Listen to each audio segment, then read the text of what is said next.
రోజుకొక శ్లోకాన్ని మనం తెలుసుకుంటున్నాం. ఈరోజు మనం 7వ శ్లోకాన్ని నేర్చుకోబోతున్నాం.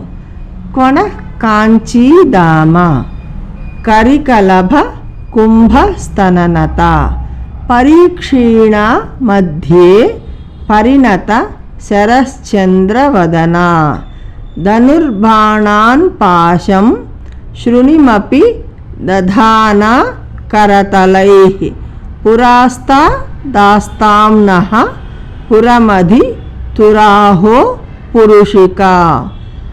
కొణః కాంచీదామ కరికలభ కుంభస్తననత పరీక్షీణా మధ్యే పరిణత శరశ్చంద్రవదన ధనుర్బాణాన్ పాశం శృణిమపి దధాన కరతలైః పురాస్తాదాస్తాంనః పురమధితురాహో పురుషికా.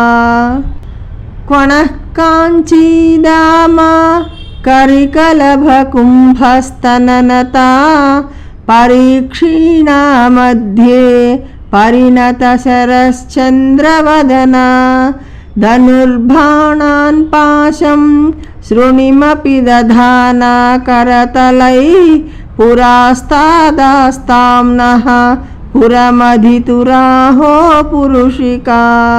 రేపటి రోజున మనం 8వ శ్లోకాన్ని నేర్చుకుందాం.